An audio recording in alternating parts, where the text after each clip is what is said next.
Good day, viewers. Please sit back, relax, and enjoy the news today. Please feel free to share what you think and feel. Please don't forget to like, share, comment, and subscribe.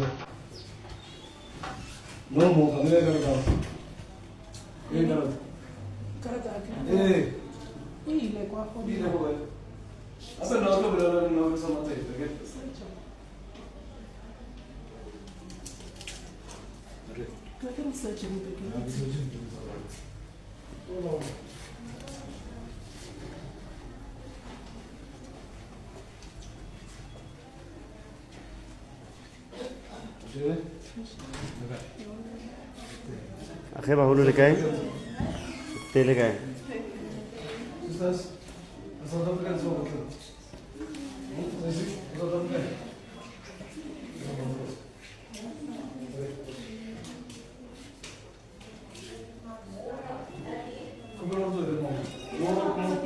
Hey, no South African. Only South Africans. Non-South Africans private. Ya, then ML.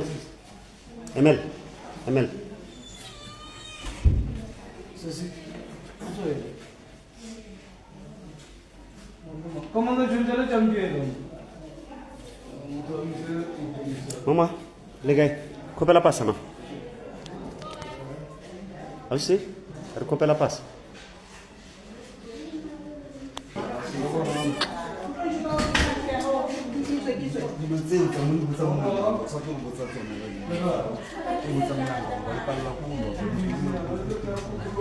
This is no longer banana country. This is a mango country. If you have strong teeth, you will manage on the mango.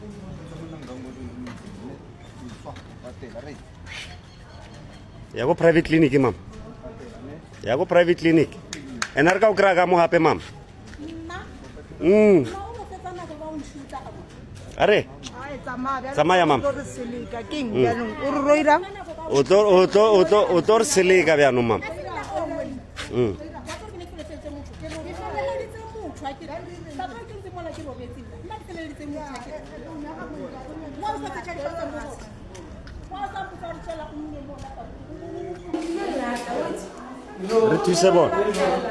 Retuse bon. I was doing this, like slugs, South Africans are music. These were Zimbabwe and what. Alsjeblieft, mevrouw. Alsjeblieft, je moet net lopen. Yeah, off the fog. Yeah, front and straight. You must lopen.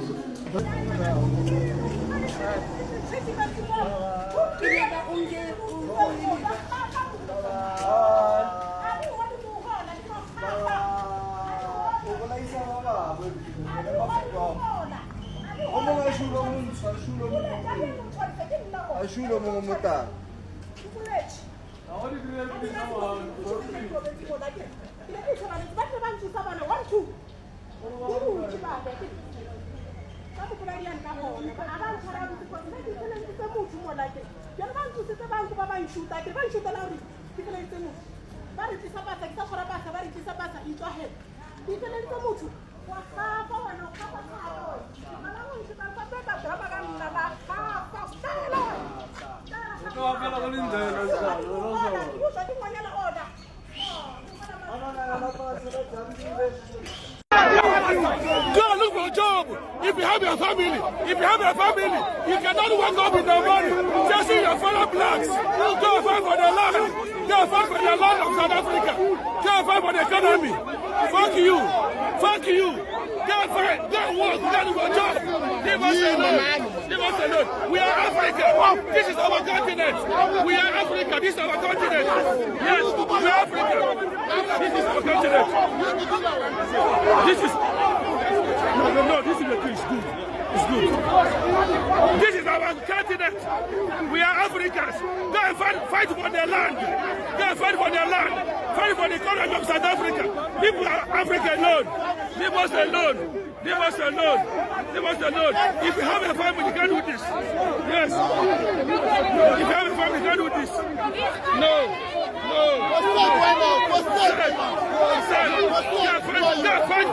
Can't fight for your economy. Can't fight for your land.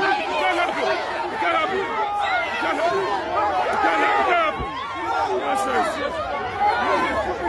Nonsense. We are Africans. Nonsense. If you have a wife, if you have children, you can never wake up in the morning, going up and down. Nonsense. You are fighting your fellow blacks. They claim their land and the farm and the economy of South Africa. We're not the one holding the economy of South Africa. Yes, they are fighting for their land. We are Africa. This is our continent. We are Africa. We are Africa. We are not European. We are not America. This is Africa. We fight for the liberation of South Africa. Yes, we fight.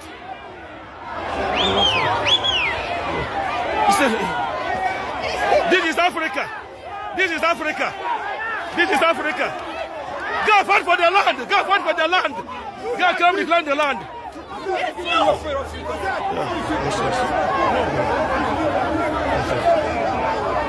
Yeah, fighting your fellow black, fighting your fellow brother and sisters. Where do you want us to get stand? We have been here more than 35 years. We have South Africa. We manage South Africa. We have children here. How do you want us to feed our children? If you don't want us to sell on the street, provide a place for us. Why telling us that every time the villas, all African national is here in the villas. All African national is here in the villas doing business. What is the problem? If you take us away out here, what do you want us to do? Where would you want us to go? You want us to turn to be a criminal or what? Why fighting the fellow black? Why fighting the fellow blacks? What have Africa done to you? This is the African continent. We fight for your liberation. During the time of apartheid, we contributed money for the freedom of South Africa. Why taking us out? We are happy that we are displaced. We are happy that we are displaced where we are trading. How can my fellow black South Africa chasing me out? Go and fight for the land of South Africa. Go and fight for the economy. Leave the street traders alone. If you want to decline the economy, go and fight for the economy of South Africa. Go and fight for the land. Leave the street alone. All this building here that is for the investor that build them. Leave us alone.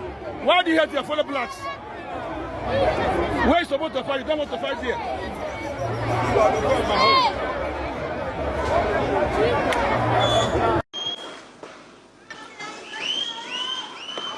Some water.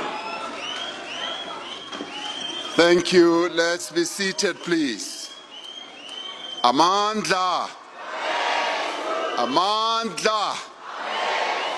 Matla. Matimba. Manda. Mase.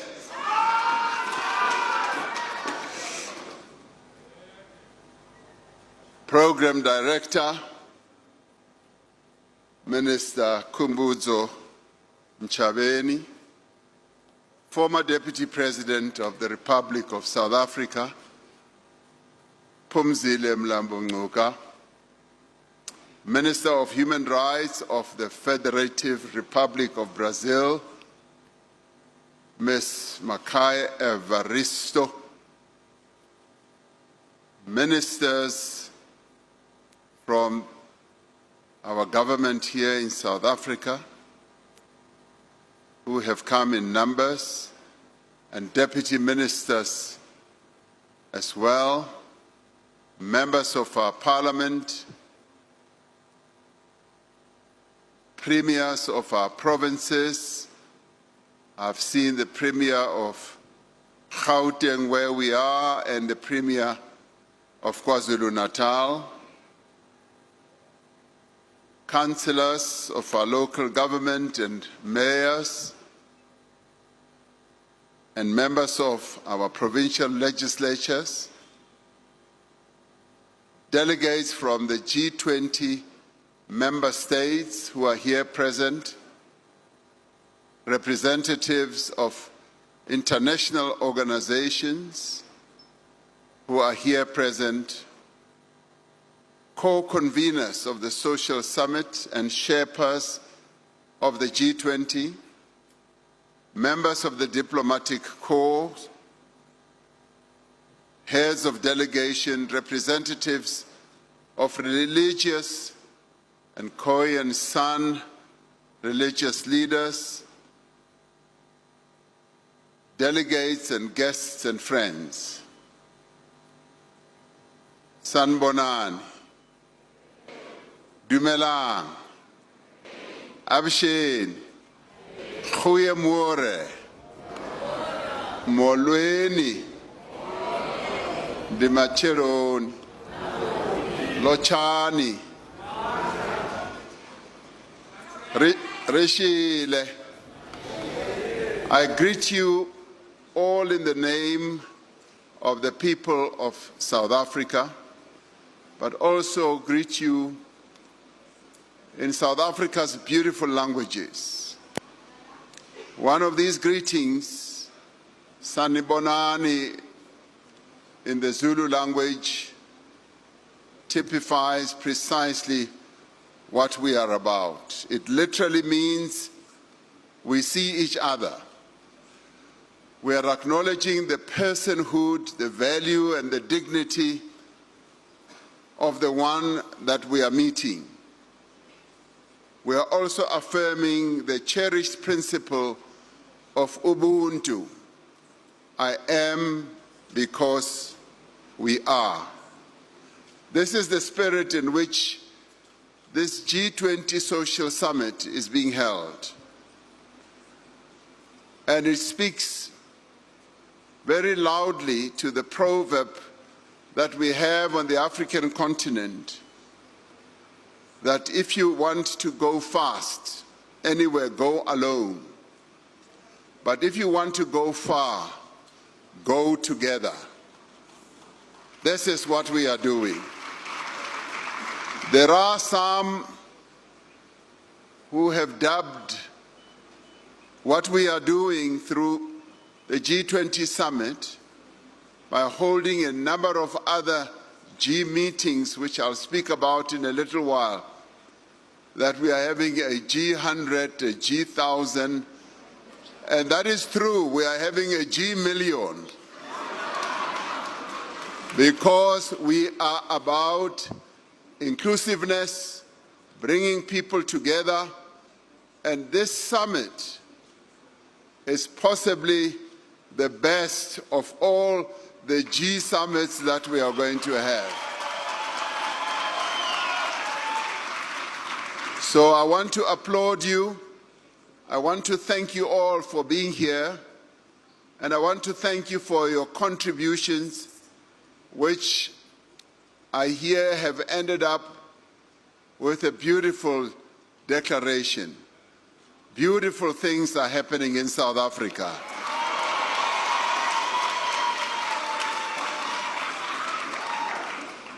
"70 years ago, in 1955, two seminal events took place that would be pivotal in defining human relations in our own country and across the world. The first was the Asian African Conference in Indonesia, in an area called Bandung. It is now known, that meeting, as the Bandung Conference. At the time, a wave of independence was reshaping Africa and Asia. This conference has been described as the moment the Global South began to speak for itself. Like we are doing today, you, as part of the Social Summit, you are getting our people to speak for themselves, not only to be spoken about by the political leaders. It is the people who are speaking for themselves. The delegates to the Bandung Conference made a commitment to advancing peace and equality, to solidarity, to economic and political cooperation that is rooted in mutual respect and justice. The second seminal event of 1955 was the Conference of the People that was held here in Johannesburg in a place called Kliptown. It was the height of the apartheid rule. Repression and oppression was rife in our country. Only a minority of South Africans were privileged, whilst the majority were oppressed and excluded from many things. It was at the Congress of the People that South Africans of all races, all faiths and all creeds gathered to adopt the Freedom Charter, which would be the forerunner to South Africa's democratic constitution. The Freedom Charter boldly declares that there shall be peace and friendship, and it boldly declared that the people shall govern, and that this shall be secured by upholding equal rights, opportunities, as well as status for all. History, too, will record this year as a milestone for global cooperation.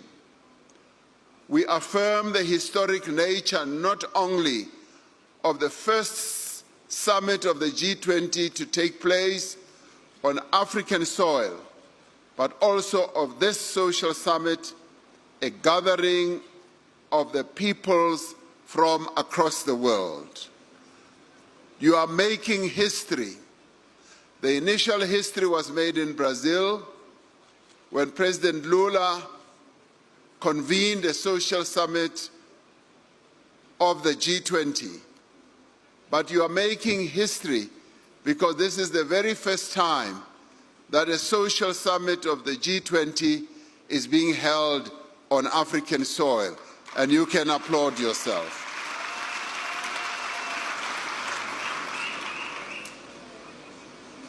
Your summit is taking place at a time of great uncertainty around the world. Political polarization, global poverty, conflict and war, and the growing impact of climate change are threatening global development. Inequality in wealth distribution, imbalances in international development finance, and in disparities in access to financial resources are holding back our ability to meet the aspirations of the 2030 Agenda for Sustainable Development. As a continent, we are in tandem, striving to realize the aspirations of the African Union's Agenda 2063 to develop the Africa that we want. This is the second G20 Social Summit to take place since the concept was inaugurated by President Lula of Brazil. The breadth of representation and the depth of engagement is most impressive. I am told that there have been more than 100 meetings that you have been involved in engaging together. It is here in this room where we lay the groundwork for global action on the G20 priorities. We know that global action will be credible because it is informed by the voices of the people. South Africa's G20 presidency has been premised on ensuring the interests of developing economy countries, that they must be elevated on the G20 agenda. We have sought to address poverty, inequality, and underdevelopment. Having taken the leaf from the focus that Brazil put on these issues, we decided too that we want to elevate these issues to a much higher level. We have worked to strengthen and to reform the international financial architecture, to democratize the systems of global governance, and to promote the right of all nations to development, to equality and dignity, and leaving no one behind. We have used our G20 presidency to reiterate the call for the world's leading economies to invest in sustainable development and in the conservation of the planet for future generations. We wish to congratulate Brazil for having hosted COP30, which is still going on, but also congratulate President Lula for having insisted that the rainforests, the tropical forests, must be protected. But for the decisions taken at the upcoming G20 Leader Summit to stand tall, to grow, to have credibility and legitimacy, they have to be nourished by strong roots. These roots are our civil society and community organizations, women's organizations, youth formations, academia, think tanks, business, labor, and grassroots formations that focus on, yes, gender issues, like the LGBTIQ community, like the disabled communities, like the unemployed people. They must therefore be rooted amongst those communities.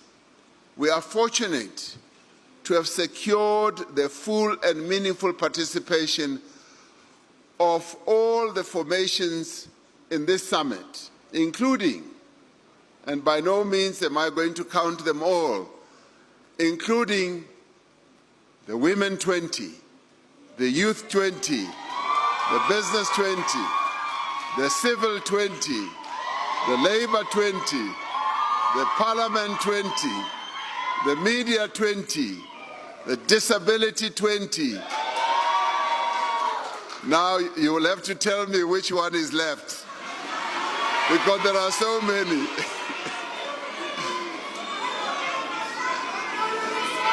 Yes, U20 as well.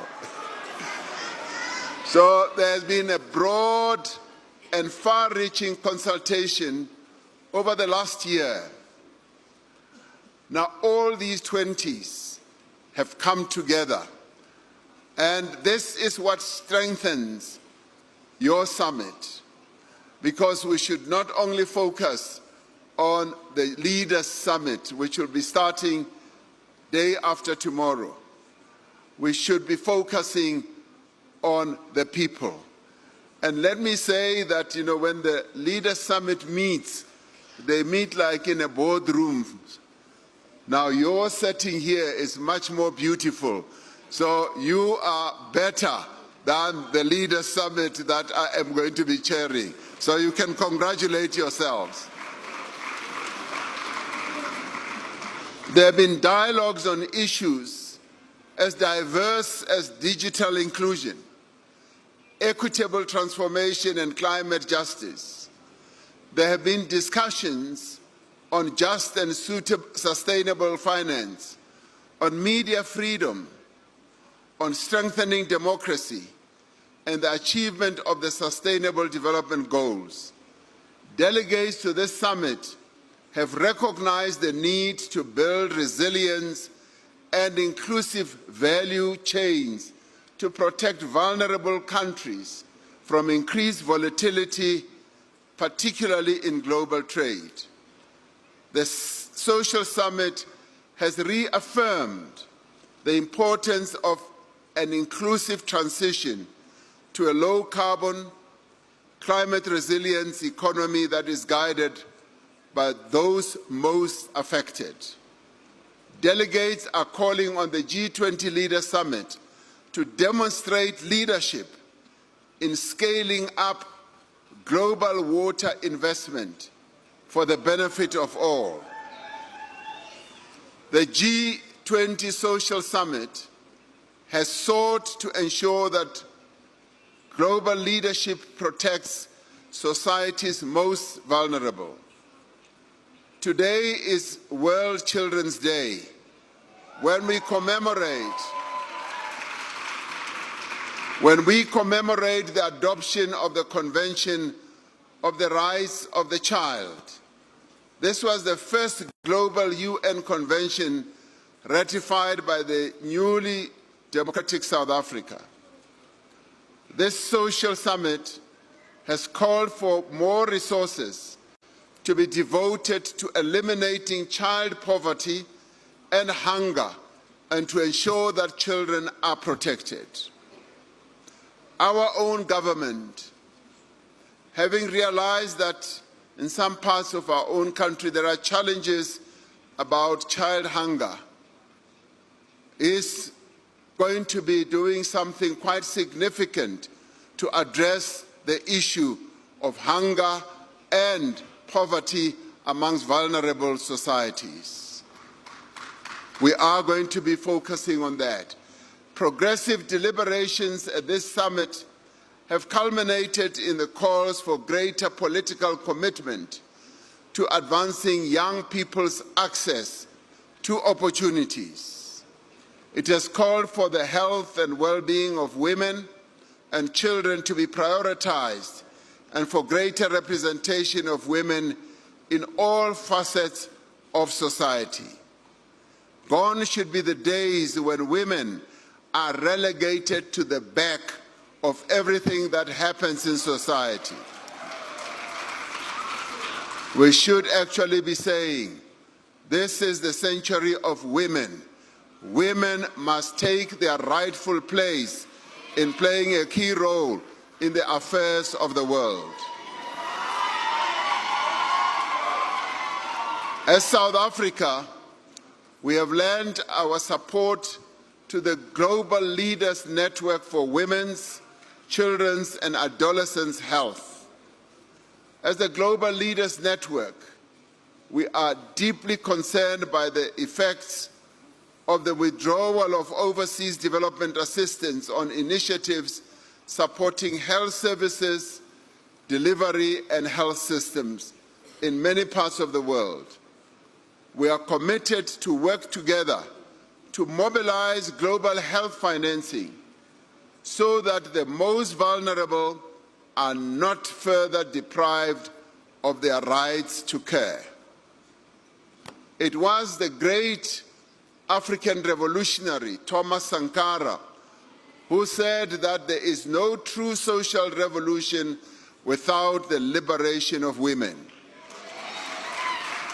And he continued to say, may my eyes never see and may my feet never take me to a society where half the people are held in silence. We cannot build societies rooted in equality unless those societies uphold the rights of women and girls.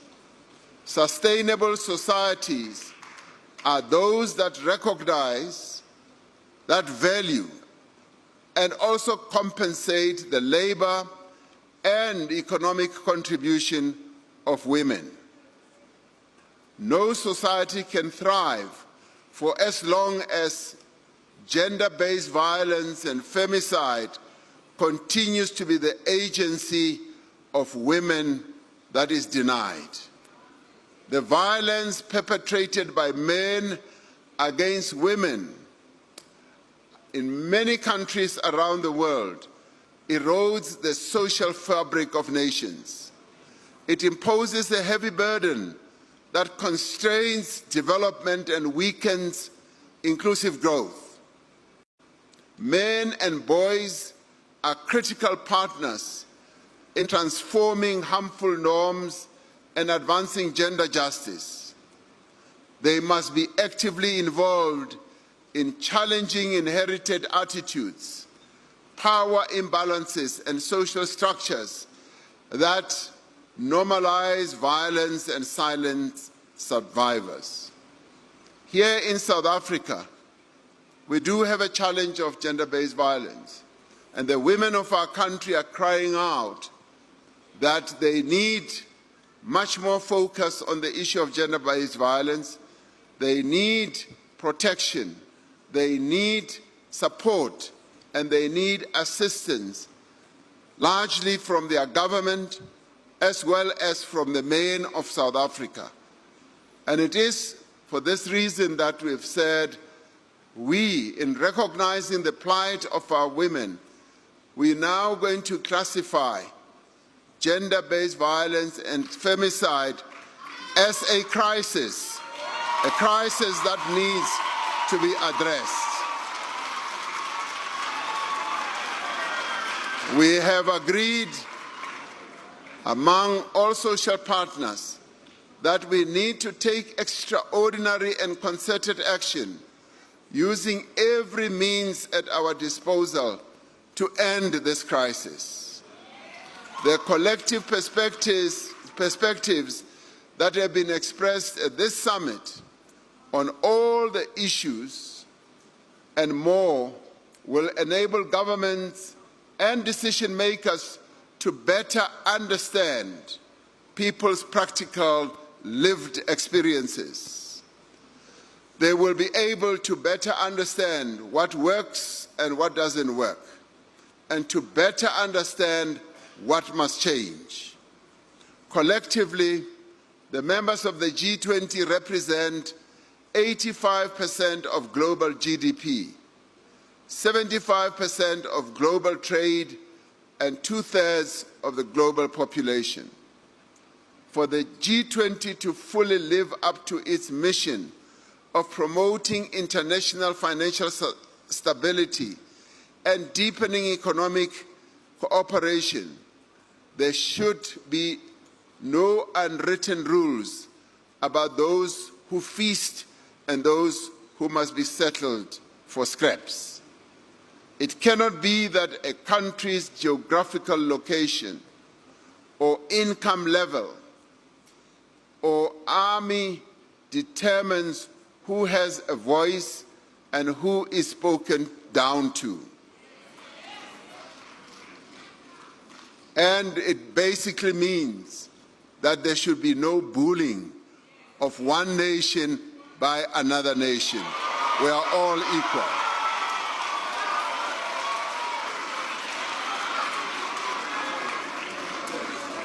In choosing the theme, when we chose the theme that we must advance a vision of meaningful, credible global cooperation, we did not only mean a small club of leaders. We meant the people of the world must be able to be part of that vision. It is our expectation that this social summit will be remembered for being far more than a marketplace of ideas.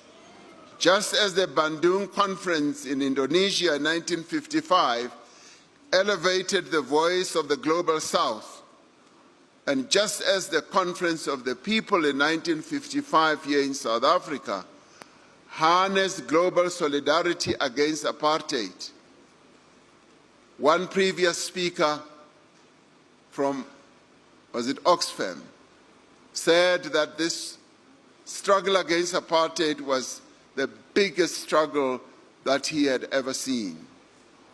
Now, this summit must be remembered for having given practical meaning to what global solidarity is all about. And thank you to you all who have been part of making this summit a success. We commend the delegates from various civil society organizations that are present here for the shaping of the agenda and direction of G20 Social.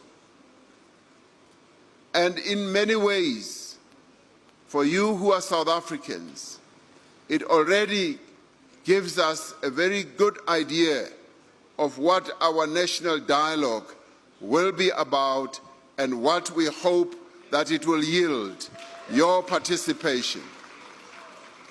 These efforts will foster ongoing cooperation between governments and civil society in advancing sustainable global development. For millennia, our forebears were guided by the sun by the day and the stars and the moon by night.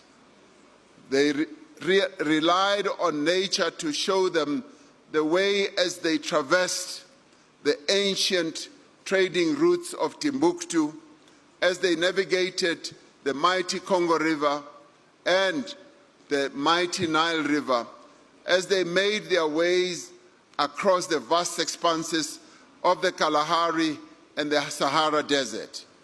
Today we are counting on this social summit to guide the G20. We are relying on this social summit to be the reliable, trustworthy compass that ensures the G20 agenda takes the needs and the aspirations of all the countries and all the peoples of the world into account. As you heard, we also initiated the drafting of a report on inequality. We got a Nobel laureate, Professor Joseph Stiglitz, to work with other experts to draft for the G20 and indeed for the world, for the very first time, a real composite report on inequality.